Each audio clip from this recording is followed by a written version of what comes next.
James Warren Jones, or Jim as he was known, had the power over his followers that ultimately led to over 900 of them losing their lives in a mass murder/suicide, a total that outside of war and terrorism is the largest number of deaths that can be attributed to a single person in modern day history.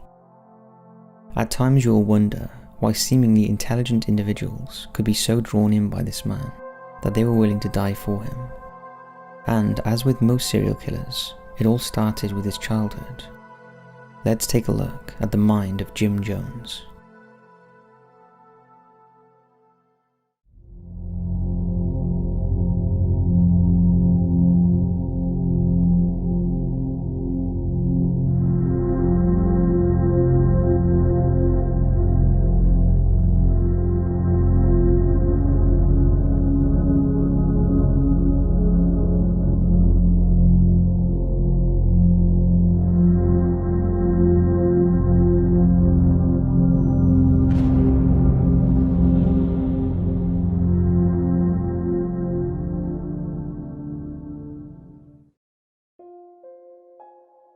It all started with his mother, Lynetta, who was a somewhat disillusional woman, frequently lying about her heritage and background, and even about her name.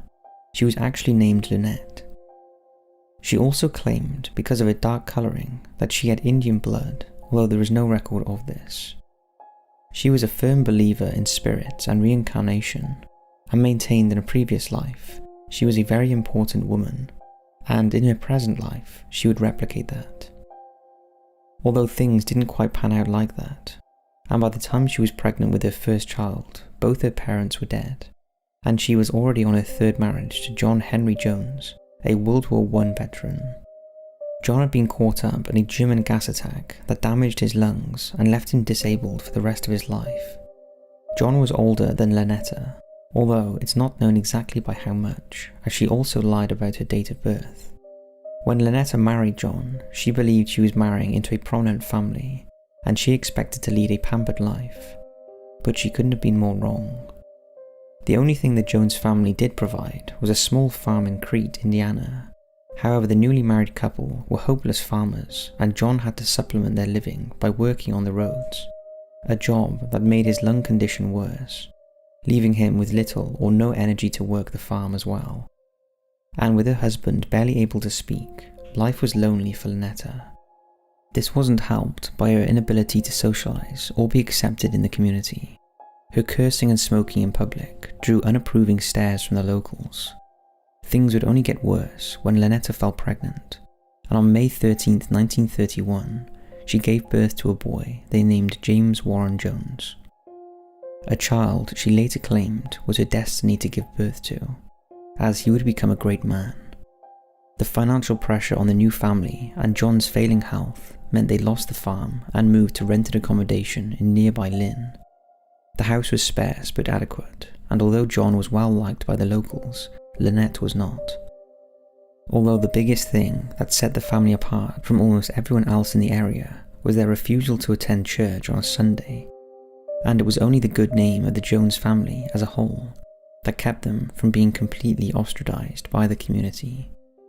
When little James was young, the wider Jones family financially supported John and Lynette, but as soon as he went to school, that stopped. So in the fall of 1936, Lynette had to find a job. The family had a gloomy existence. By now, John was too sick to work and barely spoke, and his wife worked in a factory but thought she was better than that, which added to her growing resentment and frustration about how her life had turned out. They soon became known as the odd couple, but it seemed not as odd as their son was becoming. For much of his younger years, young Jimmy, as he was known, was neglected. His mother was not maternal, and his father was too ill to care for him. Jimmy was often left wandering the streets when his mother was at work, and she regularly locked him out of the house until she returned. Luckily, his aunts and the community in general looked out for him and fed him when he was hungry. Jimmy was always polite and thankful for their generosity, and he built up a bond with the women in the community who wanted to mother him and look after him. One lady in particular had a huge influence on him, Her name was Myrtle Kennedy, a very kind but deeply religious woman who took her faith to the extremes. Her husband was pastor at Lynn's Nazarene Church. Nazarenes were a Christian sect that had traditional views on social behaviour and frowned upon dancing, drinking and swearing. They require women to cover their arms and legs at all times to avoid the sinful lust of men. Myrtle was also renowned for trying to recruit locals to her church and claimed if they joined, they had guaranteed glory in the next life. As Jimmy had no faith, she saw him as a perfect candidate for her church. And as Jimmy gratefully accepted the pies she baked for him, she seized the opportunity to preach the good word of Jesus to him. Before long, the little boy was attending the church every Sunday, accompanied by Myrtle, and he soaked up the idealism like a sponge. However, Jimmy was keen to learn about other faiths and started attending Methodist, Quakers, and Disciplines of Christ services, and was baptized by the ones that required it. This practice was unheard of in the deeply religious community of Lynn, and just reinforced to the residents that Jimmy Jones and his family were weird. Although Myrtle was deeply hurt that he was not devoted to the Nazarenes, even from his early ages, Jimmy was able to explain away his actions, and she believed every word he said and still doted on him. For the rest of his life, Jimmy stayed in contact with Myrtle Kennedy, the woman who introduced him to religion.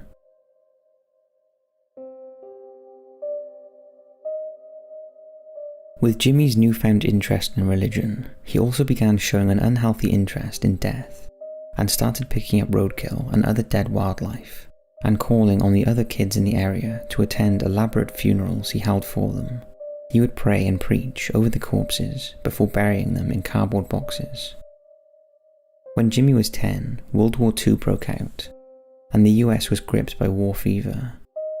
It wasn't unusual for children to emulate their heroes, pretending to be US soldiers, sailors and pilots. But not Jimmy. His fascination was with the Nazis and Hitler, and he was in awe of its regime, in particular its leaders' speeches, and tried to get his younger cousins to play Nazi stormtroopers to his Hitler. But perhaps even more worrying was when Hitler committed suicide in 1945. Jimmy was impressed. Another of Jimmy's favourite topics to talk about from a very young age was sex. He would often gather kids around to talk about the facts of life and what he knew, although where he learnt about these things so young is unclear. But along with religion, they were his favourite things to talk about. For the most part, the community accepted Jimmy and his obsessive preaching. After all, he was a neglected little boy, who most of them still felt sorry for. But as he reached his teens, his odd behaviour became more noticeable. He was growing into a handsome man, with dark eyes and nearly black hair. But he didn't fit in.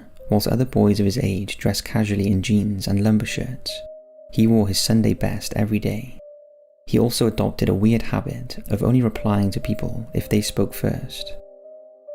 Jimmy also started to take an interest in girls, and once relentlessly pursued a girl, even though she had a boyfriend and wasn't remotely interested in him. Jimmy had also become preoccupied with a new faith that had come to town. It was set up by a man called Mr. McFarland, who took over an old store and opened an apostolic church. His sermons were loud and often saw his followers rolling around on the floor or singing and dancing. The locals called them the Holy Rollers and saw it more as an entertainment than a religion. But Jimmy was impressed, and it was these sermons that sowed the seeds for his future.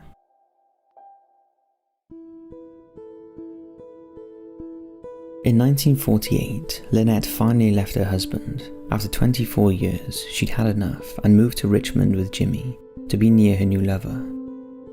Jimmy had little love or compassion for his father, who he falsely accused of being violent towards him and his mother. In reality, John was a very sick man who could barely walk or talk, let alone muster up the energy to attack anyone. After they left, John moved out to the family home and lived in a hotel room until his death due to respiratory disease in May 1951. His wife and son did not attend his funeral, but his enduring love for Lynetta was exhibited on his tombstone, which was engraved with his name, date of birth and death on one side, and his wife's name and date of birth on the other. In Richmond, Jimmy blended in better and did not stand out like in Lynn, as all the kids tended to be smartly dressed, and he did make a few friends through the school Christian Youth Fellowship. He soon started skipping school and held down a full-time job working nights as an orderly at the Reed Memorial Hospital, and at the age of just 17, he was assigned one of the most unpleasant tasks and was exposed to dead bodies and very sick people. But he found he was able to build up a rapport with even the most challenging and wretched patients, and he had an incredible memory, so remembered all their names and ailments. He even made the most embarrassing personal moments, like changing their soiled diapers, fun. And with his positive attitude and friendly manner, he received the highest performance reviews from his superiors. Working at the hospital made him question his future career. Before, it had always been to become a minister, but now he was considering a career in medicine. There was another reason for his change of mind. He had met a girl. Her name was Marcella Baldwin. She was a senior nursing student at the Reed Hospital. Marceline was 3.5 years older than 17-year-old Jimmy, and she was from a well-respected Christian family. She was smitten with Jimmy and almost instantly fell for him, even putting off plans to travel to be with him. However, her parents were less impressed with his coarse manners, ingrained political views, and childish rantings, and would have preferred that Marcella had chosen someone more refined, but they were willing to give him a chance for the sake of their beloved only child. Marceline and Jimmy were married on June 12, 1949 at Trinity Methodist Church in Richmond in a traditional Christian ceremony. After the wedding, the couple lived with her parents. However, soon after, Jimmy had a huge bust-up with his new mother-in-law, when she declared it wasn't Christian for people of different races to intermarry. Jimmy disagreed with this and packed his belongings and, along with Marceline, left the house, and for a long time after, they did not see their daughter. The couple moved to Bloomington. It was here that Marceline discovered the true beliefs of the man she had married, when Jim declared he didn't believe in her God, the God of the Bible that she had been brought up to believe in. The revelation caused frequent disagreements between the couple. Marceline had married Jim believing he was a Christian, and at one stage she even considered divorcing him because of his differing faith and strong socialist beliefs, but was advised by her mother to hang in there and be patient. Eventually, Marceline and Jim reconciled with her family, and the couple even took Marceline's 10-year-old cousin Ronnie, whose mother was too unstable to care for him. However, Jim frequently had inappropriate conversations with the boy, and he knew far more than he should about intimate subjects for such a young boy. Jim also constantly badmouthed Ronnie's mother, which he didn't take too kindly to. And when the couple asked him to accept them as his parents, he refused, something Jim took as betrayal of his and Marceline's kindness. Marceline was left devastated when Ronnie refused their adoption offer, and it wasn't long before they turned to another child that Jones had met whilst at Somerset Church. Her name was Agnes. She was 11 years old, however the background of how she came to live with the Joneses is a mystery. Shortly after adopting Agnes, Jim became drawn back into the Methodist Church. He had previously voiced his disdain about their teachings, but realised that they had changed their stance and now embraced a new formal social belief that supported the elevation of poverty, the right of collective bargaining, free speech, prison reform, and most importantly to Jim, racial integration. This new commitment for the Methodist Church prompted Jim to declare that he intended to become a Methodist minister, a move that greatly pleased his wife and her family. As part of his search to find a church that would accept him as a student pastor, Jim and his family started attending services at black churches. Jim loved this environment, and despite usually being the only white family in attendance, he was in his element, singing, dancing, and participating in the often tactile sermons. The family made lots of new friends and enthusiastically joined in. At the age of just 21, Jim was hired as a student pastor for Somerset Methodist Church in Indianapolis, and he gave his first sermon to a small congregation. To Jim, this was the start of his dream. However, things didn't work out as Jim had expected. He had no control over the sermons, and wasn't allowed to preach aggressively to the congregation about sectarian divisions and helping the unfortunate. In fact, as a student, he had no authority at all and was frustrated that the services were boring and restrictive. and that he missed the spontaneous, joyous worship he had witnessed in the African American churches. Jim became so disillusioned that he started attending revival meetings. He had attended them as a boy in Lynn, and had been impressed by the various preachers' personal take on religion. There were no restraints at these events that varied in size from speakers in a park to organised events in larger venues. Jim had also witnessed the money that could be made from some of the most popular preachers, whose followers flocked to listen to them and freely gave up what little money they had, through collections made on the day. However, Jim was smart. He knew he could not just wade in and start preaching at these events. He needed to learn his craft. So he started to regularly attend prayer meetings and healing services in the small towns around Indiana, Ohio, Illinois, and Michigan. And using his near photographic memory, he noted what worked and what didn't. He realized his biggest draw was healing. This involved driving out demons, curing cancer and other diseases, making the blind see and the lame walk by either the laying of hands or by appealing loudly to the Lord. The most successful healers were guaranteed fame and fortune, and Jim believed he had the ability to join them.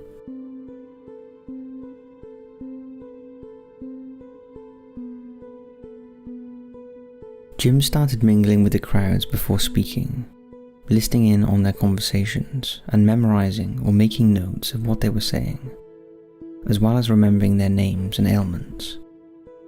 Then when he preached, he called out some of these names, and the amazed audiences believed the Lord was aware of their individual struggles and was conveying his sympathy through Jim.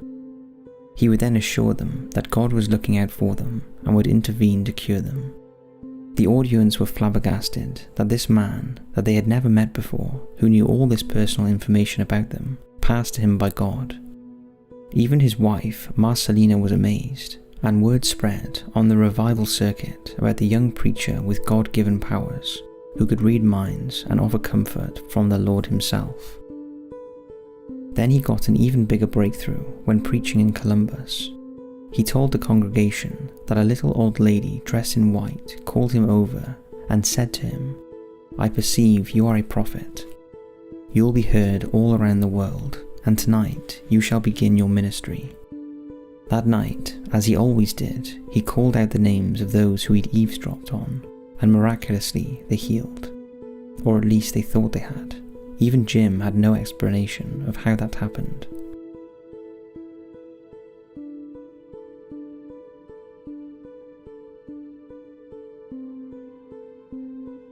As his popularity increased, he started to integrate into his healing speeches his own personal beliefs about integration, war, and equal rights.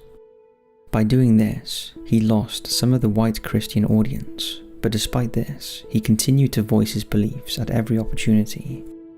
However, Jim's increased popularity and radical views were making his role at Somerset Church difficult, and eventually they dismissed him. He later claimed it was because he wanted to introduce black members to the congregation. This is something years later the church denied, claiming the real reason was that Jim was a liar and a thief. In 1954, Jones visited the office of Ron Haldeman in a slum area of Indianapolis. Ron was the director of the Quaker Church's Inner City program, which helped the city's impoverished black population. Jones put a proposal to him about a church he was trying to set up in the area that he planned to call Community Unity, where everyone was welcome regardless of colour. Ron was so impressed with Jones's charm and enthusiasm for this project, he agreed that Jones could share his office and his secretary at no charge. And so, the Community Unity Church was born. At first it had a very small following of mostly elderly black ladies, but as word got around, the congregation slowly grew. Jones was offering practical help and advice with everyday living, as well as preaching the word of the Lord. This was something other churches in the area did not offer. Jones worked extremely hard, and sometimes his services went on so long he could hardly speak, and the burden of sorting out the increasing number of day-to-day problems his congregation were asking him to help with was exhausting. And he wasn't making any money as his followers were some of the poorest people in the US, so the collection plate was often very light. Jim supplemented his income with odd jobs, and Marceline still worked full-time as a nurse.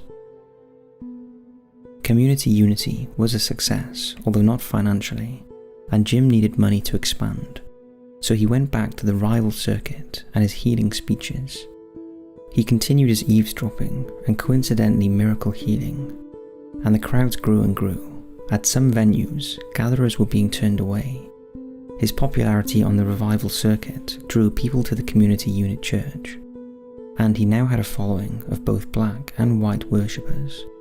Jones's goal was to convert all his followers to socialism. He wanted to fight racism, champion black causes, build nursing homes for the elderly, clothe the needy, rehabilitate drug addicts and prostitutes, and campaign for government aid to feed and house the poor.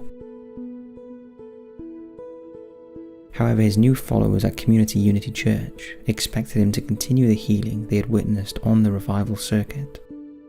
But being in a more confined area caused him problems, as the eavesdropping practices he used at large gatherings wouldn't work on people he knew who were regular attendees. That is when he started using trusted members as plants. By using them, he gave the illusion he was miraculously removing cancers and healing ailments. Jones would name the affected person, who would then be escorted to the restroom. Of course, both were in on the act. Jones would then pretend to evoke his power from the culprit. The affected person would then emerge from the bathroom with an assistant holding a bloody, foul-smelling mass in a cloth, claiming the cancer had been passed while in the bathroom. The so-called cancer was in fact chicken offal that had been allowed to rot for a few days. To his congregation, Jones had performed a miracle. Other methods Jones used was the healing hands, the practice of placing hands on those suffering and demanding the aches, pains and tremors go away. On some occasions, this inexplicably worked. If it didn't, Jones blamed the sufferer for not being a believer. As word got out about the Joneses' healing powers, people abandoned their regular churches and joined Community Unity. The congregation got so large that Jones purchased a building in a rundown part of Indianapolis that could hold at least 700 people. He funded the purchase through collections made at his out-of-town healing sermons. Jones named the new church the People's Temple, spelt without the apostrophe, as that symbolized ownership. Over the next few years, Jones's following grew, and he and Marceline also took over several nursing homes to house elderly patients from the community who had no one to care for them. The scheme had the added benefit of receiving government payments. These homes brought in a sizable income for the couple. They also opened a free cafe where poor members of the community could eat for free. The People's Temple was also welcoming a growing number of families with children, and through his sermons, Jones was already exhibiting power over his congregation, even indirectly influencing their voting habits in local elections. Jones now had the influence over people he had been looking for since a child, and his socialist dream was being realized. Jim and Marceline were keen to display their devotion to racial harmony, and in addition to Agnes, who had proved to be a difficult child, they decided to adopt more children, and Marceline proposed adopting multiple children of different races to create a rainbow family. However, Indiana wasn't quite ready for that. Never in their history had a white couple adopted an African American baby, so instead the couple traveled to California and adopted 2 Korean orphans, a 4-year-old girl they named Stephanie, and a 2-year-old boy they named Lou. Not long after the 2 children arrive, Marceline finds out she is pregnant, but tragedy was not far away. In May 1959, Jim took his congregation and 3 children for a weekend outing to Cincinnati Zoo. Marceline stayed behind to rest as she was having a difficult pregnancy. Everyone had a great time. However, on the way home, Stephanie was in the car with one of the congregants when it was hit head-on by a drunk driver. She was killed instantly. To add to the Joneses' agony, no cemetery in Indianapolis would allow Stephanie to be buried next to whites. and only a black mortician would prepare the dead girl for burial. Stephanie's final resting place was a grim Negro-only section of the cemetery, and her tiny body was buried in a waterlogged muck hole. It was a heartbreaking scene. 3 weeks later, Marceline gave birth to a baby boy they named Stephen, but spelt it with an A in memory of his dead sister. On the night of Stephanie's death, Marceline claimed she had a vision. She said she was waiting for them to return from their trip to Cincinnati, but was so tired she fell asleep, but was awakened by Stephanie, who was outside on the porch calling for her to let her in.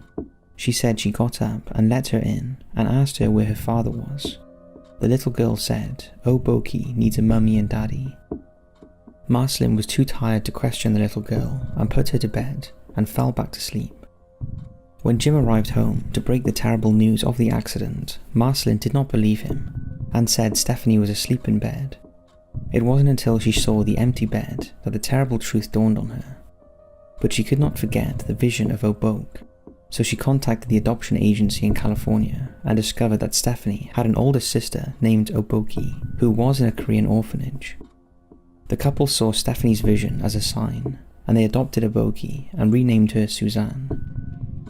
Then, to complete their rainbow family, they defied Indiana tradition, and in 1961 adopted a black child, who they called James Warren Jones, and later another white child they called Tim. Jim was now set on integrating Indianapolis. Racism in the area was rife, and local white businesses, in particular restaurants, either refused to let black people eat in, or if they did, they would make them feel unwelcome, and serve substandard food. Jim wanted to change this, and set about dining out in his regular restaurants, but taking black members of his congregation with him. At first, he was met with refusal and hostility, but Jim persevered, and his persistence paid off. He soon moved on to other businesses using the same approach, encouraging business owners to employ black members of his congregation in jobs they would not normally be considered for. Obviously, this was a commendable thing to be doing. The way black people were treated at this time was appalling, and anything to help could only be a good thing. However, Jim was using his powers of persuasion not only to change segregation policies, but also to gain increasing influence over not just his congregation, but also local businesses. In effect, he was using very subtle bribe tactics to integrate the city without alienating himself or his ever-devoted followers. In return, Jim demanded total devotion from everyone who joined his congregation. He expected them to agree with all his outspoken views, and to challenge him was to challenge the word of God. Jim manipulated his followers in such a way they relied on him in almost every aspect of their lives. But Jim's controlling nature and paranoia was starting to surface, and if anyone left the congregation, he bombarded them with letters, phone calls, and visits to try and get them back, often citing that it was God's will that they were part of the temple. Jones's radical views also attracted threats from those who thought he was going too far with trying to integrate everyone, and he claimed he had been threatened with violence, although it's thought he made a lot of these claims up to garner sympathy from his followers. His preaching was also changing, as were his views. He started to believe he was the reincarnation of a great man who had previously fought for equality and justice. And he also started asserting that America would soon be under nuclear attack, and Indianapolis and everyone who lived there would be annihilated. Temple followers believed him, especially as at the time it was the height of the Cold War, and there was a very real threat of a nuclear attack. In 1962, Jones told his congregation he was going to travel to Brazil with his family, and the idea of setting up a new temple location in a safer place. He left his temple in Indiana under the control of his associate preachers. Jones stayed in Brazil for the next 2 years, working with the poor in the slums, but it soon became clear that without his bewitching influence, the People's Temple in Indiana was collapsing, and so he made the decision to return. When he arrived back in Indiana, his following was so diminished he had to move to a smaller building. This was the ultimate humiliation for Jones. He had lost everything he had built up, so was forced to return to the revival circuit, performing his miracle healing, mind reading, and radical prophecies. Although by now, he was increasingly bypassing anything biblical and focusing more on socialism. He also started to share his beliefs about reincarnation, hinting that the real Christ, or God, was on earth. And although he never openly declared it, he hinted in his sermons that he was the chosen one.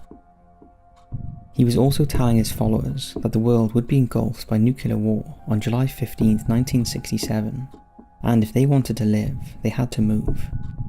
Eventually he persuaded around 90 of his most devoted followers to move with him to Redwood Valley, California.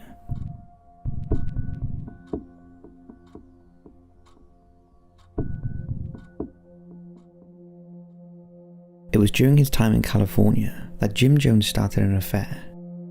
He had always been attractive to women with his charm and good looks, and in recent years, Marceline had developed an ongoing back problem. But instead of sympathizing and looking after his sometimes bedridden wife, he instead sought sexual gratification elsewhere, and he had no shortage of admirers. But he chose 24-year-old Carolyn Moore Lighton, the married daughter of a pastor. Carolyn and her husband were devoted followers of Jim Jones, and Carolyn in particular was in awe of Jones, hanging on his every word and belief in social justice. However, she was the daughter of a pastor and wasn't about to commit adultery, so Jones asked a trusted member, Patty Cartmel, to intervene, and she spoke to Carolyn and explained that their beloved leader had a personal problem and that his wife was crippled both psychologically and mentally and could no longer be a proper wife to him. For him to have critical emotional support and physical release, Jim had realized that Carolyn was the chosen one to provide this to him. At first, Carolyn was reluctant, but with her marriage on the rocks, she agreed to discuss the matter with Jim. After their meeting, Carolyn decided to become his mistress. However, to the outside world, Jim was still happily married and devoted to his wife, so he gained assurance from his wife and Carolyn that the affair would never be exposed to his followers, who believed Jim was morally pure and a god above human lust. Surprisingly, even Carolyn's husband Larry went along with it, and eventually the pair divorced. Larry went on to marry a fellow temple member named Karen Tao, and continued to follow Jim faithfully. But for Marceline and her children, it was harder to accept the affair, although remarkably, eventually they did accept it. For Jim, things couldn't have worked out better. His adoring wife accepted the situation, blaming herself on her husband's infidelity, whilst he fulfilled his own personal desires. There is no denying that despite Jones' obvious flaws, he did genuinely want to help the oppressed and suffering in society, and he physically exhausted himself in the process. His enthusiastic sermons were lengthy and energetic, and the amount of travelling he was doing was taking its toll. By the early 1970s, Jones was becoming increasingly dependent on prescription drugs to get him through his grueling schedule.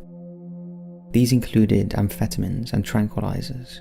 He was taking the highs to get him through the day and the lows to help him sleep. His access to these drugs was relatively easy, as his influence over his followers ensured a steady supply from those that worked in the medical profession. Around this time, Jones started wearing his signature sunglasses. If asked by his congregation why he wore them, he would tell them because his eyes burned with such power that people couldn't look at him directly. In reality, they were concealing his bloodshot eyes, a condition caused by the large amounts of drugs he was taking. The effect of the drugs was also making him even more paranoid than he already was, and he became convinced the government was out to get him. He convinced his followers that he was on their hit list, so to protect himself, he enlisted a squad of armed bodyguards. As well as the paranoia, Jones was also developing an insatiable appetite for sex, and he started seeking liaisons with members of his congregation. Jones would choose whatever woman he wanted, regardless of whether they were married or not, and as servants to the temple, they willingly obliged. Jones made no effort to keep these liaisons from his long-suffering wife, or his mistress. He even pursued Carolyn's ex-husband's new wife, Karen. Jones was now also crossing the line, as some of his conquests were underage, and at least one was just 14. Jones also occasionally had sex with men, even though he forbade any of his followers from taking same-sex partners. One of his conquests was a lady named Grace Stone, Her husband Tim was a follower and also a good friend of Jones, who gave him legal advice and was heavily involved in the movement. However, after her liaison with Jones, Grace fell pregnant and gave birth in 1972 to a son called John Victor. After his birth, Tim did something extraordinary. He signed a document claiming that the real father of John Victor was not himself, but was instead Jim Jones.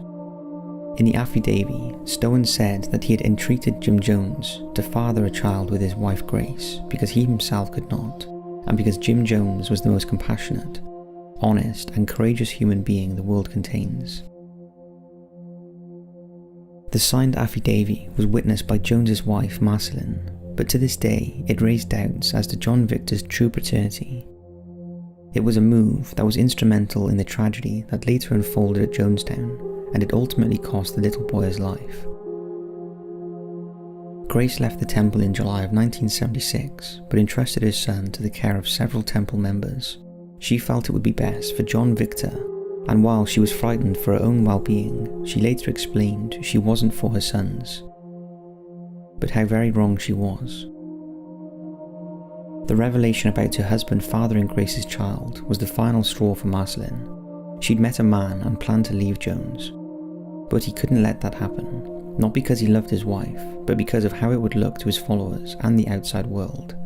And so, with a mixture of vile threats and blackmail, in which he used the children, he gave Marceline no choice but to stay for the sake of the children she adored.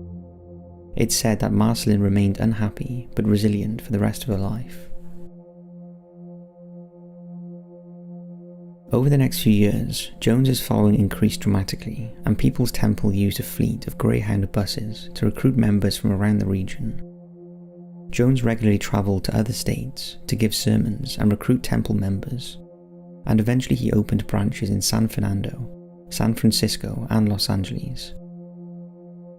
All members were expected to give up a substantial portion of their salaries to the church, and were encouraged to reduce their personal property, such as clothes, furniture, and luxury items, and donate them to the needy. This was a way to demonstrate their commitment to the cause, and Jones himself started wearing second-hand clothes, instead of the smart suits he used to wear. The movement was now making substantial amounts of money. Jones was selling photos of himself at sermons for $5 each, and purchasing one guaranteed the owner immunity from disasters such as assault, fire, or cancer. However, these so-called blessed photos only protected the owner from one disaster, so Jones encouraged his followers to purchase multiple photos to protect them from their individual fears. Jones was so convincing that many people purchased several photos at a time to protect them from a variety of events and illnesses. Jones also continued to insist he was being threatened and his life was in danger, but this was just a stunt for an extraordinary stunt he planned to carry out at his church in Redwood. Jones arranged for someone to shoot him outside the building in front of his congregation. As the shots rang out, Jones slumped to the pavement covered in blood in what looked like a successful assassination attempt. Many of his followers were convinced he was dead, and even when he sat up and gestured to them he was okay, they still believed their great leader wasn't going to make it. Nevertheless, that evening it was announced there would be a service as usual, and as the mourning followers filed into the church, they were convinced it was for the announcement of Jones's death. However, instead, Jones came bounding out, declaring a miracle, saying he had been healed. He then showed the congregation a small mark on his chest where he had been shot. He also held up the bloodied shirt he had been wearing at the time of the shooting. His followers were beside themselves with happiness. Their leader had been saved by some sort of divine intervention. Of course, the whole thing was staged, but remarkably his followers believed the whole incident was real, and it just reinforced their belief he was godlike. Jones was also increasingly reminding everyone of the inevitable nuclear war. This increased in intensity in the wake of the Watergate scandal, and Jones started telling his followers that he had an escape plan.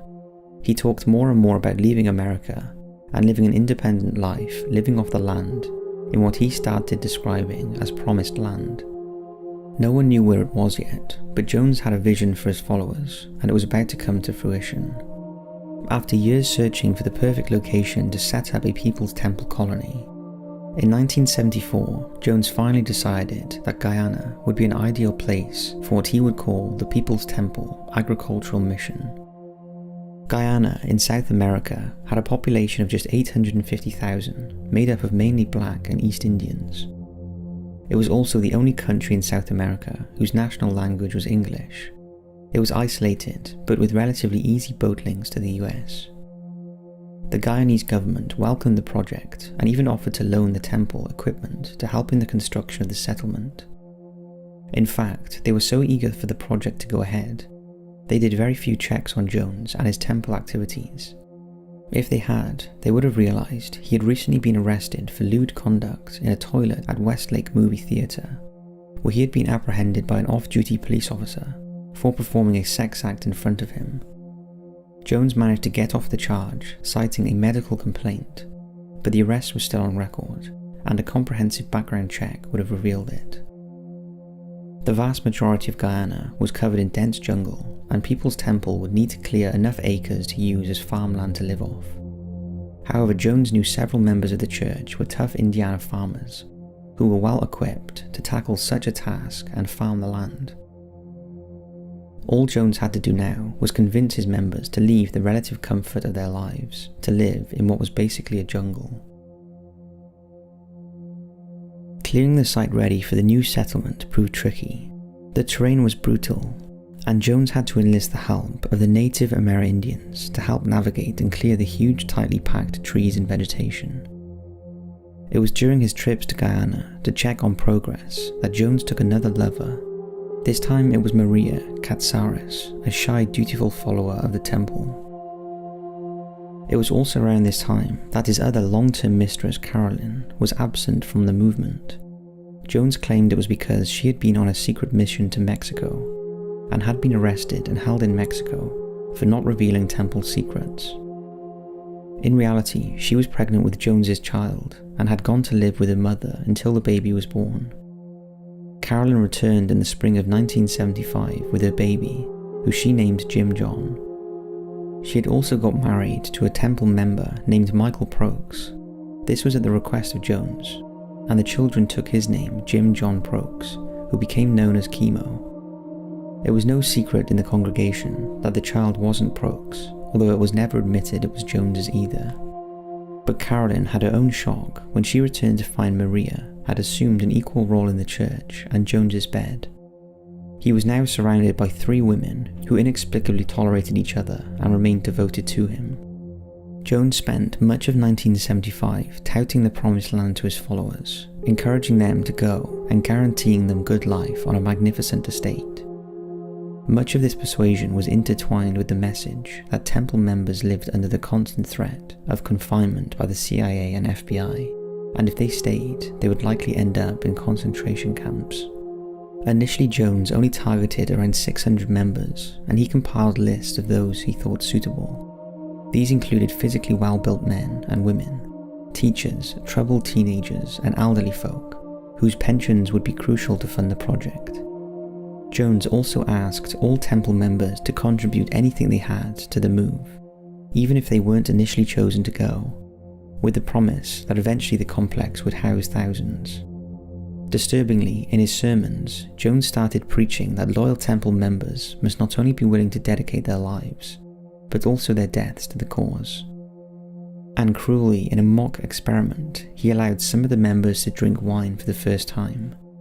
After they had drunk it, he informed them that it was poisoned and they had only 45 minutes to live.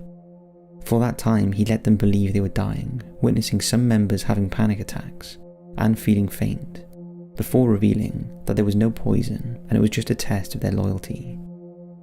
It was around this time that Jim Jones's status was heightened further when he was named one of the top 100 most outstanding clergymen by the American Life magazine. And in 1976, he received the Humanitarian of the Year award. In the same year, he was appointed as chairman of the San Francisco Housing Authority. News from Guyana was also good. Progress had been made, and although it wasn't quite the tropical paradise Jones has promoted to his followers, he was now preparing to relocate there. But in a crushing blow to his wife, he informed her she had to stay in California to oversee temple business there, and he would move to Guyana, taking the children with him. Things were going well, and the temple was getting some good publicity for a change, and Jones was becoming a bit of a celebrity in San Francisco. He even secured a private meeting with Jimmy Carter's wife during his presidential campaign in 1976. Jones later went on to tell his congregation that when Jimmy Carter became president, he was considering appointing him US Ambassador of Guyana. Of course, this was a complete fabrication, but Jones played on his link to the president's wife, often bragging about their relationship. In reality, her meeting with him was just out of campaign courtesy. But on reflection, 1976 was a good year for Jim Jones and the People's Temple. A small group of followers had moved to Jonestown, and things were progressing well, but all this was about to change.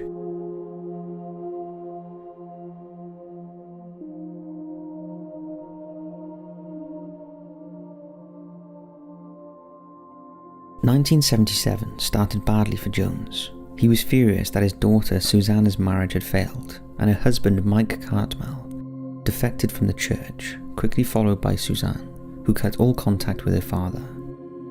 Marceline had fallen ill and had to give up her job, losing valuable income. There was, however, better news from Jonestown. Things were progressing well, and the first batch of settlers were preparing to relocate. But by May of that year, things started to change. Inexplicably, Jones started accelerating members' migration to Jonestown, and he hustled at least 500 members out of the US to settle in Jonestown. Jones had become acutely aware that some of his high-profile defectors had started to talk. Since his move to San Francisco, the People's Temple and its activities had come under intense media scrutiny, and Jones's illicit activities were about to be exposed in an article written by reporter Marshall Kilduff. The contents of the article included allegations by former temple members that they were physically, emotionally, and sexually abused. In addition to this damning article, a man named David Kahn, a private individual, was initiating a government investigation into Jones's activities. Kahn had friends who had been temple members, and they had confided in him about the fake healings, beatings, sexual assaults, child abuse, frauds, and other crimes committed by Jones and his aides. These disaffected members included Alma and Deanna Martle. They were former top aides to Jones, who had defected in 1974 after Jones beat their daughter Linda 70 times with a paddle for a minor infraction. The family later changed their surname to Mills to void the power of attorney they had earlier given Jones. The added media pressure and potentially damaging accounts from former People Temple's members prompted Jones to flee to Jonestown much earlier than expected, and in July of 1977, under cover of night, Jim Jones made his way to San Francisco Airport and flew out to Jonestown. Shortly after his arrival, Kilduff's article was published in New West magazine with its full damning portrayal of Jim Jones, and it was clear he would not be returning in a hurry. Because of the hurried influx of members to Jonestown, housing at the site had become a problem. Initially, members were supposed to be gradually moved to this complex as more cottages were built, as they were only designed to house 6 people at the most. But the hundreds of members sent over in just a few months meant that shelters had to be hastily constructed to house them. This meant other parts of the camp, such as clearing the jungle, and other crucial tasks were neglected.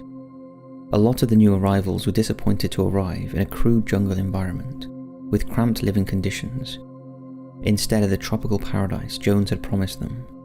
But such was their commitment to the cause, they accepted their circumstances, and lived fairly harmoniously until Jones arrived. As soon as he arrived, he took control. He controlled the work, finances, and even couples' relationships. All incoming and outgoing mail was read by him, or one of his close aides, and only glowing descriptions of an idyllic life in Jonestown were allowed in outgoing mail. Jones had Carolyn and Maria as his confidants, and he also managed to order plenty of drugs into camp to feed his habit. Newcomers continued to pour into the already overcrowded camp, with the cottages now housing as many as 12 or more occupants. Toilet facilities were holes in the ground, and toilet paper was scarce, with most resorting to using leaves. Showers were cold with contaminated water and restricted to 2 minutes per day per person. Of course, Jones had the much nicer living quarters and facilities and lived comfortably with Carolyn, Maria, John Victor and Chemo, and he had access to a fridge, fans and a telephone. Initially, money was tight, the land did not yield many crops and donations had dried up, so the settlers started manufacturing wooden toys and selling them in local markets. There were now over 900 settlers in Jonestown, and feeding them became a problem, so rice became the staple for most. In light of the physical abuse allegations back in the US, Jones devised a different method of punishment for settlers who broke the rules. He called it the learning crew, and rule breakers slept and ate separately from the rest of the group, and they had to run everywhere. Additionally, none of the other settlers were allowed to speak to them or look at them.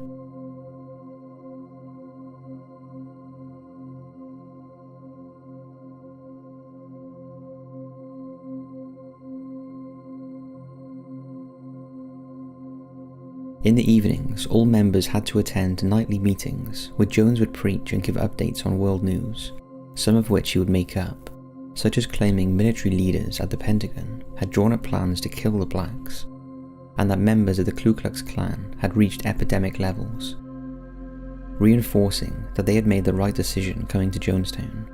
Occasionally, they were allowed to watch a film. Jones also insisted that members stay until gone 2 a.m. some nights, even though most of them were exhausted from working long days in the fields, in the oppressive heat of Guyana. The next day, they would be awakened as normal at 6 a.m. and sent back out to work. And there was no escaping their leader, as he had a loudspeaker system that could be heard in all parts of the main settlement. Things had also grown tense with the Guyanese government. Their prime minister had initially been pleased that Jones was bringing in hard-working industrial organisation into Guyana, but had become alarmed at how many settlers had arrived in such a short space of time. After he heard of the controversy surrounding Jones after he had left the US, he cut official contact with him, and he had to negotiate through his deputy prime minister. This turn of events played on Jones's paranoia, and he became convinced the Guyanese government was in league with the CIA and FBI to plot against him. Jones's increasing frustration with this situation led to frequent rants to his followers in sermons and over his loudspeaker system. This constant negativity, coupled with the back-breaking work, limited food and strict rules, left some settlers deeply unhappy and dissatisfied with their new life. But they found it impossible to escape their situation, as Jones was in charge of their passports and their money. Despite the appalling conditions, most of the followers apparently chose to stay at Jonestown. It's thought that because at least a third of the settlers were elderly black people who have lived through the worst racism in the US, they believed their life at Jonestown was better than going back and facing it all again. Especially as Jones had insisted conditions in the US were worse than ever for the black community. The other third were brainwashed adults who worked like slaves for Jim Jones and believed he was some sort of god, who they worshipped and believed in, despite the conditions. They now found themselves, and their support for him was unwavering, or so it seemed. But it wasn't all bad. The children in particular were well cared for and attended classes. There were around 300 children at the camp, either brought there by their parents or born there.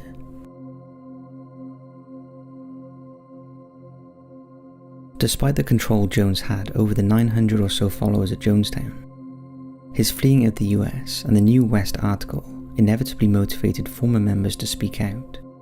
They no longer felt the immediate threats of Jones, and defiantly came forward to testify about Jones's sexual abuse, staged healings, paranoid preachings, and violent discipline.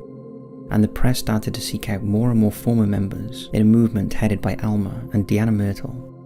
They set about rescuing members from Jonestown who they suspected were being held there against their will. Included in the group, named Concerned Relatives, was Grace Stowen, who had given up her son John Victor to Jones, and the child was now holed up with the leader in Jonestown. On April 18, 1977, she went to court in San Francisco to formally request custody of her son, and in November of that year, she was awarded physical custody of the child. But because he was in Jonestown, far away from the state court jurisdiction, gaining custody would be difficult. But John Victor wasn't the only child parents were trying to release from Jonestown. Others were also trying to rescue their children, who they felt were being held under duress at the camp. Even the father of Jones's lover, Maria, tried to get his daughter to leave, but his attempts to meet with her didn't go well, and after he did finally meet with her in Guyana, she was hostile towards him, later accusing him of physical and sexual abuse, both of which were untrue and suggested by Jones to get her father to back off. However, it had the opposite effect, and Maria's father became even more determined to expose Jones and the practices of the People's Temple. Jones faced another problem late in 1977. His wife Marceline, worn down by trying to defend her husband in the US, flew to Guyana to be with her husband. But for Marceline, it was not the reunion with her husband she expected. She found him cohabiting with his two lovers in a luxury lodge, while she was banished to a small cottage on the compound, slightly better than the others, but certainly not luxury. But as always, she accepted the situation and still made frequent visits back to the US to defend her husband and the church. However, she was not daft, and she started moving money around into different accounts so as to protect her children if they ever wanted to get out of Jonestown. Apparently, Jones was made aware of this, but chose to take no action against his wife.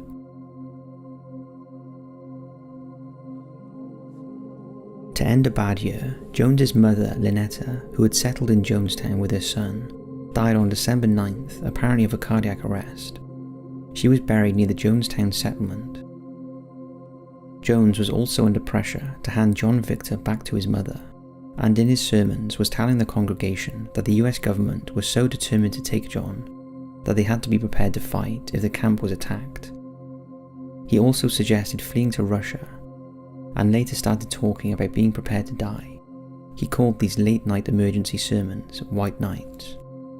In the background, Jones was confiding in a few of his trusted colleagues about the possibility of mass suicide by poisoning. On February 16, 1978, Jones announced over the speaker system, "A white night." As his followers gathered in the pavilion, he told them an attack was imminent and everyone would die. He suggested, rather than let them win, everyone must take their own life. So he made all the settlers queue in line with a cup that would be filled with a specially prepared liquid that would kill them in around 45 minutes. Most did as they were told, and those who disagreed were hustled by the camp guards and made to drink first. Surprisingly, some were pleased, believing mass suicide was a true revolutionary gesture. Others were secretly thinking this was just Jones testing them again, as he'd done before with the wine. And they were right. After all members had drunk the potion, Jones declared they would all be fine, and it was just a test to see if they would be prepared to lay down their lives for the cause.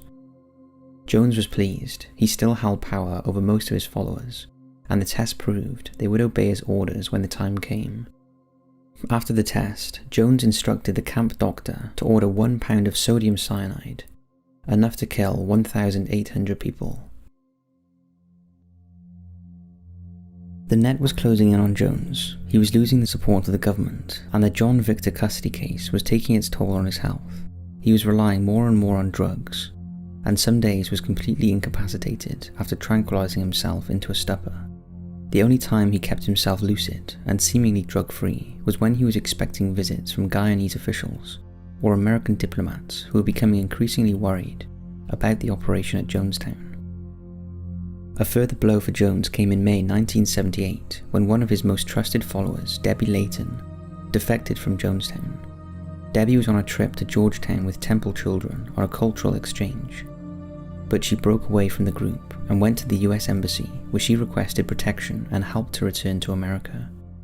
Debbie signed a statement claiming Jones planned a mass suicide at Jonestown and managed to flee Guyana on a plane destined for New York. Debbie left behind her cancer-stricken mother Lisa, who had arrived in Jonestown with Debbie in December 1977, but it wasn't long before Debbie realized the cracks in the facade of Jim Jones. This was reinforced when her mother's cancer medicine was taken from her as soon as she arrived in Jonestown. The Layton family were heavily involved in the People's Temple, and after Debbie's defection, Jim Jones ordered that her brother Larry, who had remained in California, get to Jonestown as soon as he could. When Larry arrived, he learned of his sister's defection and that his mother Lisa was dying of cancer. Larry would go on to play a big part in the massacre that was to come. When Debbie Layton arrived in America, she provided an 11-page affidavit about the unsavour aspects of the People's Temple and its leader, revealing details about the security checks Jones confiscated from the elderly at Jonestown, as well as the working hours, poor nutrition, and the potential for mass suicide. She also claimed the temple bank accounts that were scattered around the world totaled at least $10 million. The revelations made headlines in the US newspapers, but remarkably, Lisa and Larry Layton came out in support of Jones rather than Debbie. However, Debbie was a powerful defector and teamed up with concerned relatives in a driven effort to rescue loved ones from Jonestown. After Debbie's defection, Jones's paranoia went through the roof, and he only trusted a chosen few in camp. These included his wife and his two lovers, Carolyn and Maria. But he was also getting ever closer to his nurse, Annie Moore, who was Carolyn's younger sister. Annie was devoted to Jones and spent much of her time at his side, nursing him and administering him drugs on demand, and she became very protective of him and was now his almost constant companion. But although she was unflinching in her support of Jones, others were not, including his own grown-up sons, and Jones sought to control some of his more objectionable followers by drugging them.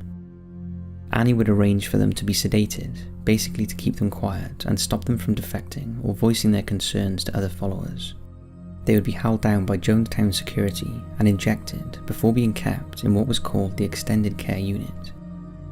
As some of the settlers were growing increasingly disheartened, Jones thought he'd play a trump card to get them back on side and to gain some sympathy. On August the 8th, 1978, Jones announced over his speaker system that he had terminal lung cancer, and his goal was to live long enough to hand over to a new leader. He also told the congregation that he was suffering, and his already limited lifespan would be further reduced if anyone in Jonestown did something hurtful. Jones also explained that despite all the healings he had accomplished, he had now forgotten how to heal himself. The announcement horrified most of his followers, and despite the diagnosis being completely untrue, something a doctor later confirmed, Jones kept up the facade, and even his sons believed he was dying of cancer, and any upset might shorten his life further. The announcement may have eased tension in the camp, but in the US, pressure was mounting for someone to investigate Jonestown, following widespread reports of abuse and human rights violations. The man to step up to the plate was Californian Congressman Leo Ryan. Ryan had a personal interest in the People's Temple, as he was friends with the father of former Temple member Bob Houston, whose mutilated body was found near train tracks on October 5th, 1976.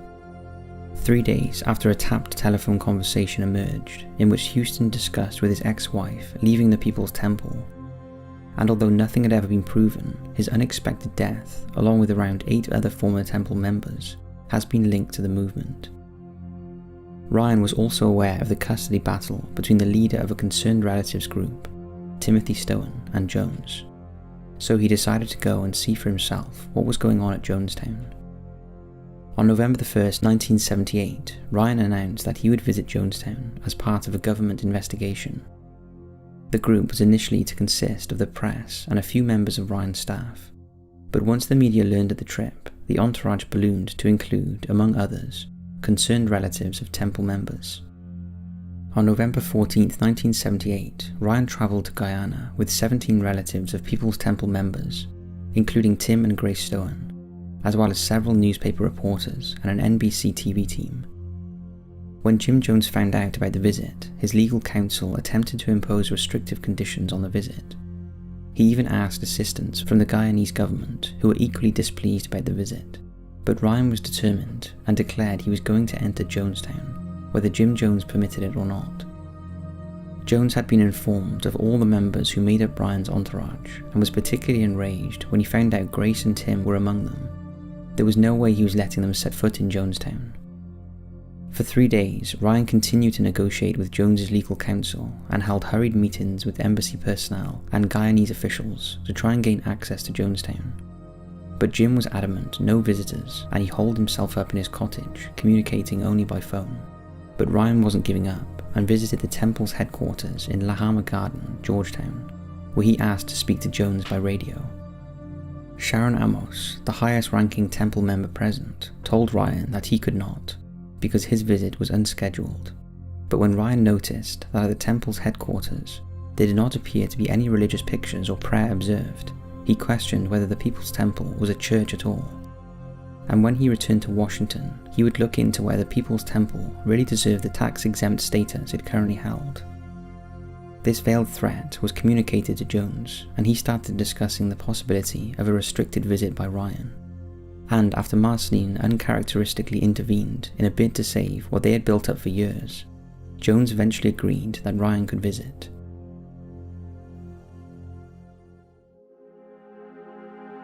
On November 17th, Ryan's entourage, made up of his legal advisor, Jackie Spear, his deputy chief of mission, Richard Dyers, and Neville Annenborn, Guyana's Ministry of Information, along with 9 journalists and 4 concerned relatives representatives, boarded a small plane for the flight to an airfield at Port Katuma, a few miles outside of Jonestown.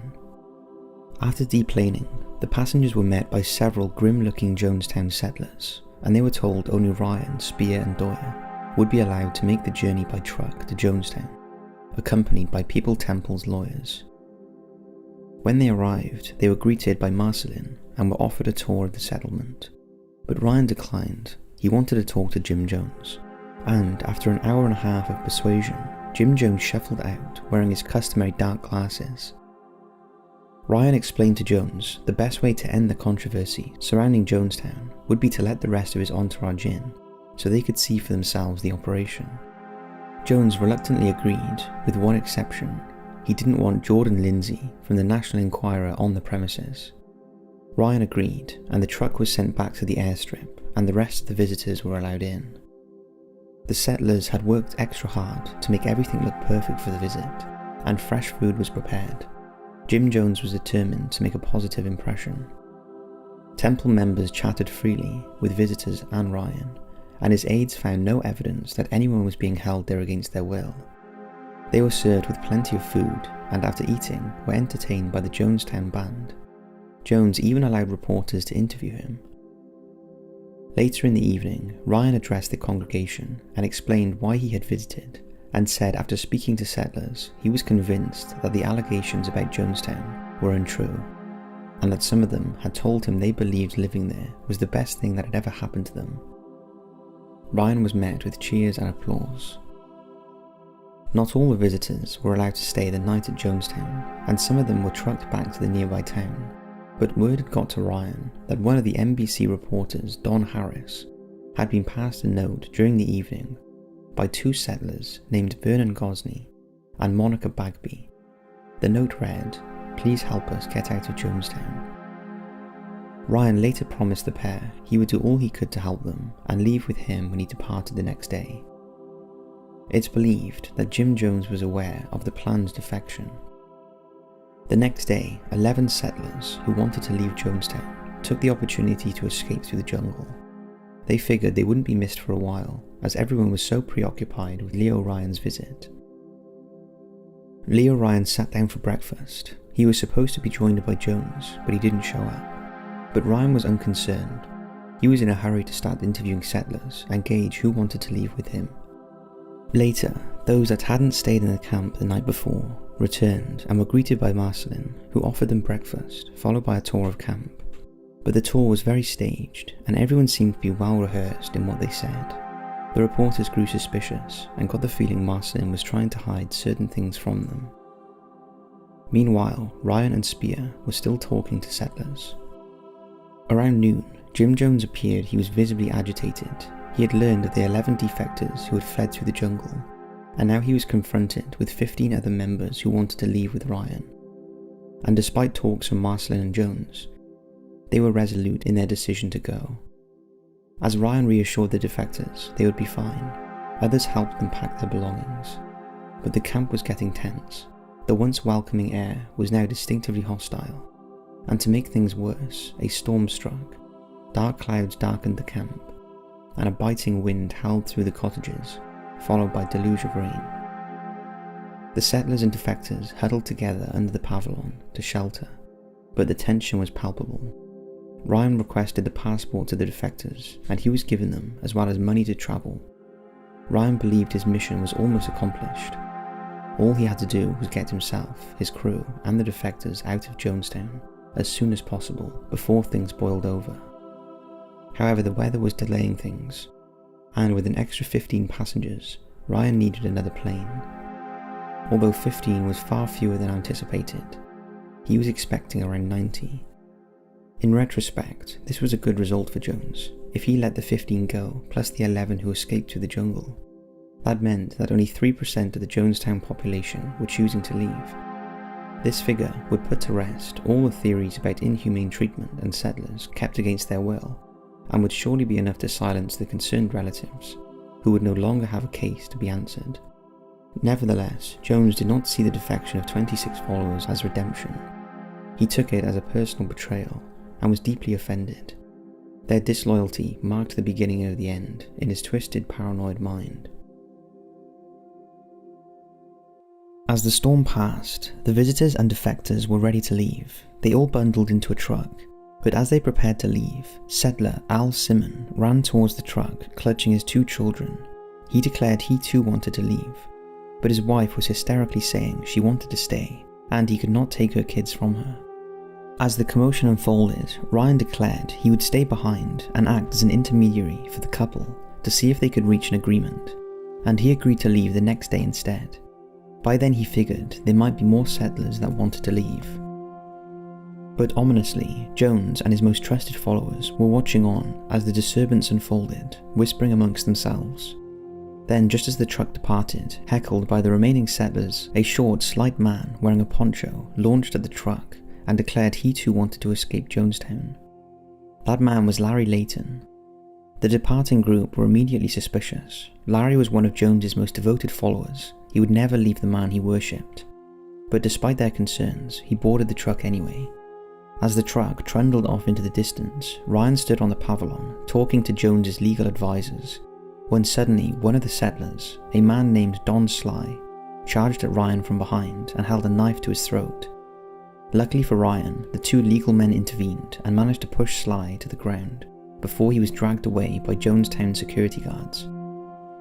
The senseless attack on Ryan changed things. There was no doubt it was done on the orders of Jones, but now Jonestown lawyers were worried about the implications of an attempt on a congressman's life. Ryan was so shaken up by the attempt, he wanted to leave immediately. Lucky for him, the truck had got stuck in the mud further down the track, and Ryan stumbled along in the mud and joined the others in escaping Jonestown. Richard Dwyer bravely agreed he would return to Jonestown after their safe departure and sort out the Simmons. After the departures, Jones's lawyers declared that apart from the unfortunate attack by Sly, the visit had gone well. But Jim Jones disagreed. He knew what was to come. As in the background, 7 or 8 armed men had boarded a tractor and trailer and drove out of Jonestown. Soon after the armed men drove out of Jonestown, Jim Jones was on the phone to his son Jimmy, who was in Georgetown with the Jonestown baseball team, along with his brothers Stephen and Tim. Jimmy received the call at the temple's headquarters in Lahama Gardens. His father simply said, "You're going to meet Mr. Fraser." This was code for everyone dies. Sharon Amos, one of Jones's most devoted followers, was also at the headquarters and was aware of the plan, and Jimmy feared she would relay the message to the temple office in San Francisco. Jimmy and his brothers were desperate to try and get their dad to change his mind, and Stefan told the basketball coach, Lee Ingram, to radio the San Francisco office and tell them not to do anything until they heard from him. The 2 brothers then rushed out to try and summon help. Meanwhile, the truck carrying Ryan and the defectors arrived at Port Katuma airstrip, expecting to board their plane. But strangely, there were no waiting planes. Eventually 2 planes did arrive, but there was not enough room on them to accommodate all the passengers, so it was decided all the defectors should leave, as well as members of the media crew. Just before they boarded, the media requested one last interview, but as the interview was concluding and the passengers were boarding, the tractor and trailer that had followed the group from Jonestown started moving along the runway towards them. As suspected, Larry Layton was a plant. He pulled out a pistol and started shooting. Shots from the men from the tractor trailer followed, and several people were shot, and either wounded or dead. Then the men calmly got back in their tractor and drove off. Remarkably, 4 armed Guyanese soldiers standing close by chose not to get involved and just stood and watched as the horror unfolded. The first few seconds of the shooting were captured on video. ENG video recording by NBC cameraman Bob Brown before he was killed, along with Greg Robinson, Don Harris, and Temple defector Patricia Parks. Leo Ryan was killed instantly. He was shot more than 20 times in the targeted attack. Jackie Spear, Sung Doya, Reiterman, and Anthony Katsaris were among the 9 injured.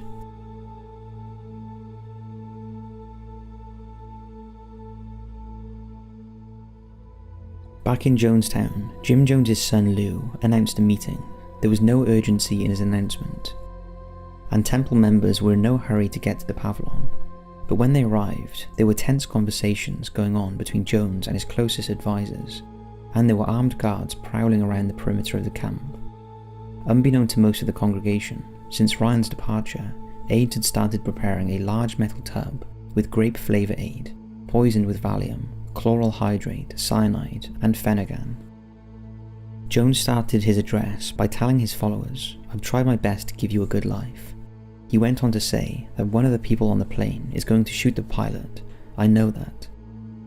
I didn't plan it, but I know it's going to happen. They're going to shoot the pilot and down comes the plane into the jungle. And we had better not have any of our children left when it's over because they'll parachute in on us." He then urged his followers to be kind to children and be kind to seniors, and take the potion like they used to take in ancient Greece, and step over quietly, saying they were not committing suicide, it was a revolutionary act. Sometime during the sermon, the tractor and trailer returned to Jonestown, and the men triumphantly declared that Ryan was dead, along with some of the others. Meanwhile, the Jonestown doctor and nurses appeared with bundles of syringes filled with poison. These were for the babies and small children.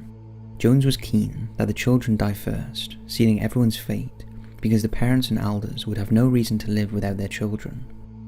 With the armed guards now encircling everyone and the children crying and screaming, medical staff members with syringes started squirting poison down the throats of the tiny infants.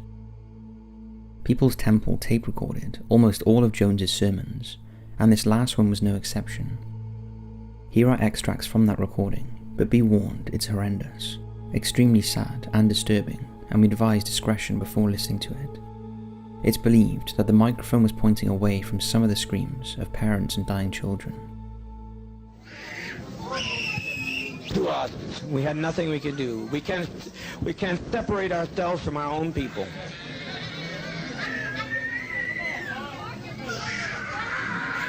For 20 years laying in some old rotten nursing home.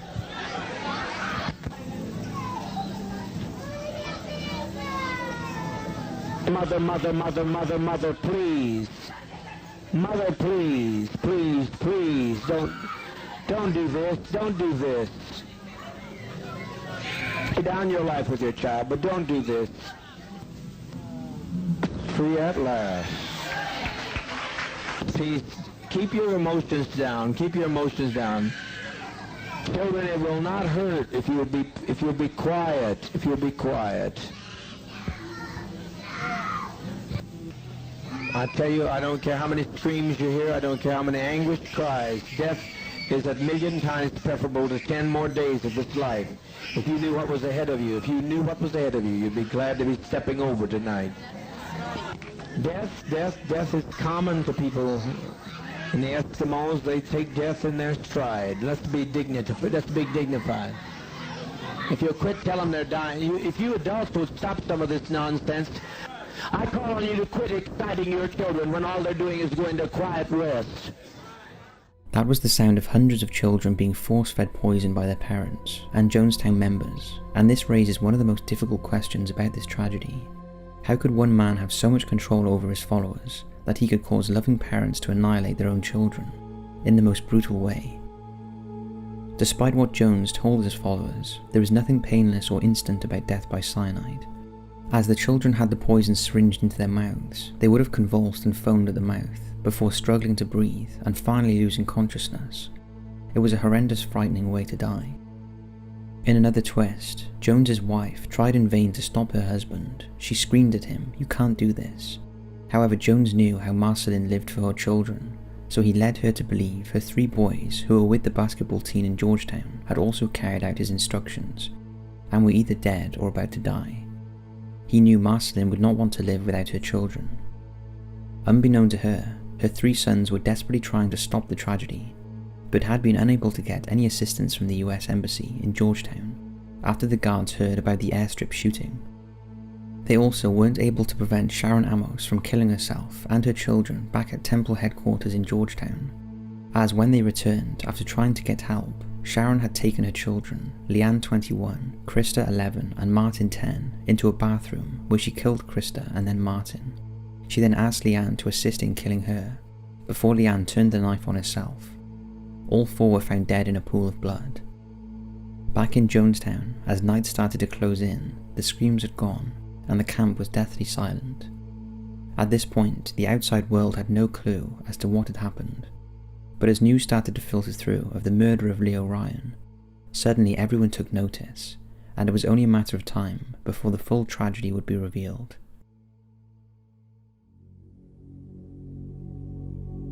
On Sunday, 19th of November 1978, Guyana Defense Force troops entered the Jonestown complex. The scene was horrific. There were bodies everywhere, but out of the carnage tottered an elderly lady. Her name was Hyacinth Thrash, age 76. Apparently, she realized what was happening and hid under her bed until the suicides were completed. Hyacinth is often said to be the only survivor of Jonestown, although an early press report said there was a second person found alive, a 79-year-old Grover Cleveland Davis. It appeared everyone else was dead, including the settlement dogs and Mr. Muggs, the pet chimpanzee who had been shot. Plastic cups, flavor aid packets and syringes littered the area where the bodies lay. The horrific sight was compounded by the heat and humidity. That had meant advanced decay had already started, and maggots and vermin scavenged the bodies. Many of the corpses had swelled and burst. Jim Jones laid sprawled out and bloated on the pavilion. He had been shot, as had his lover, Annie Moore, who was found in Jones's cottage. They were the only 2 people who had died of gunshot wounds, although Moore had also ingested a lethal dose of cyanide. All the others had died from poisoning, and some had noticeable abscesses on their skin, indicating they had been injected with the lethal poison, possibly forcibly, after refusing to drink it. Initially there was confusion about how many bodies had been found, with estimates as low as 383, giving hope to relatives of Jonestown residents. However, it soon became apparent this number was wildly inaccurate, and it was later confirmed the total dead was a staggering 918. This included the 4 killed on the airstrip, and Sharon Amos and her 3 children. At Jonestown, nearly 300 children died, including Marceline and Jones's adopted grown-up children, Lou and Agnes, as well as Jones's 2 young sons, Kimo and John Victor, by his lovers, as well as 5 of their grandchildren.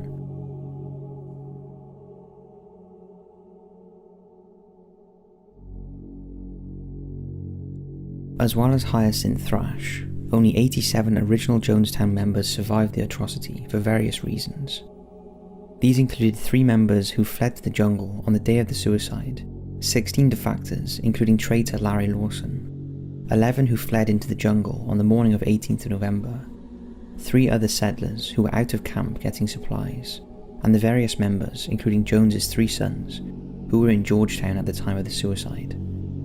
The most important witness to the tragedy to survive were Tim Carter, his brother Michael, and Mike Prokes, who were in Jonestown when the suicide instruction was given. Fortunately for them, they had been dispatched by the Jonestown leadership to carry money to the Soviet embassy in Georgetown as the tragedy was unfolding.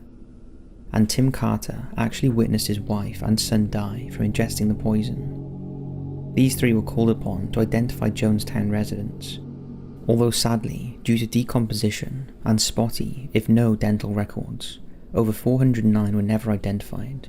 Many of these were babies and children. In the aftermath of the tragedy, notebooks were found that indicated that some members did willingly die for the cause, although crucially many did not.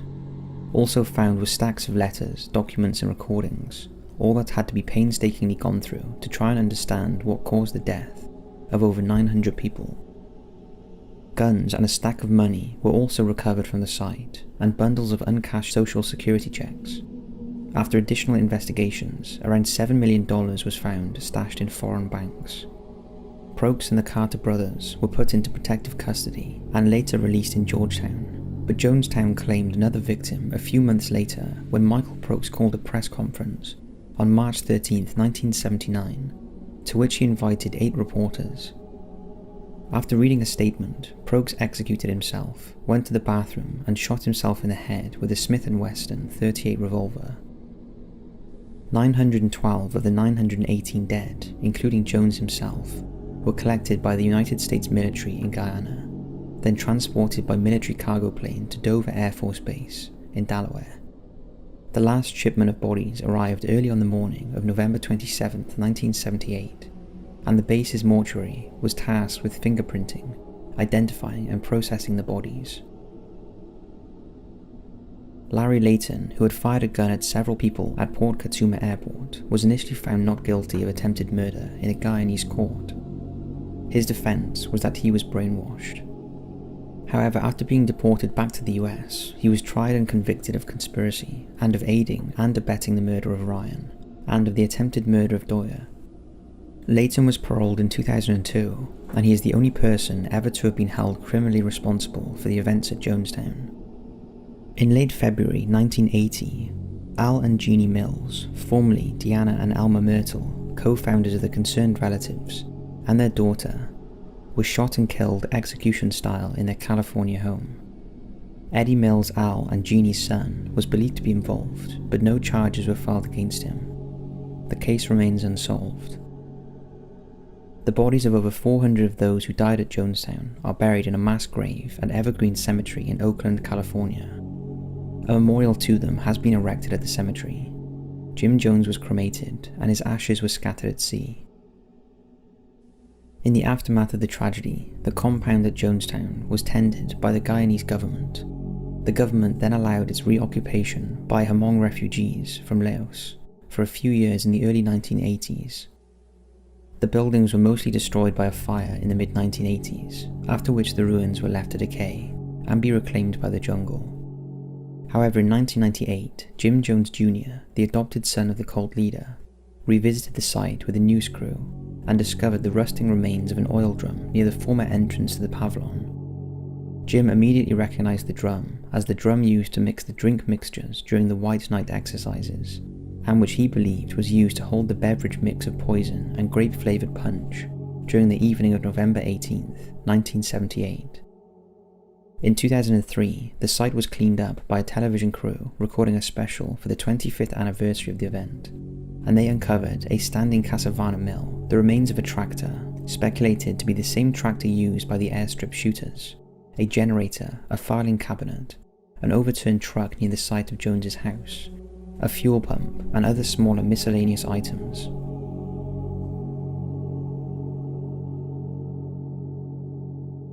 Jim Jones leaves no legacy. The People's Temple has long since disbanded, but it did draw attention to the cult ritual, and in recent years there have been laws formed limiting the rights of religious sects, so that the government can intrude if they feel the cult may pose a threat to citizens or themselves.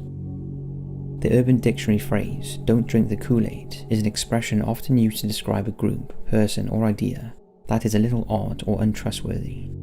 The phrase can also be used in the opposite sense, as drink the Kool-Aid, to indicate that one has embraced a particular theory or viewpoint. The phrase actually originated from the Jonestown massacre, after over 900 drank the cyanide-laced drink that killed them, and as well as the phrase being sick, it is also technically incorrect, as Jim Jones chose the cheaper version of Kool-Aid known as Flavor Aid in the lethal potion. Jim Jones attracted followers by appealing to their better nature. He preyed on the very poorest members of society, who he promised to clothe, feed, and treat with respect, sharing his desire for everyone to be treated equally. But no one maternally benefited from joining the People's Temple except Jones himself, and most members sacrificed all of their personal possessions as well as their money to fight for the cause that ultimately would cost them their lives.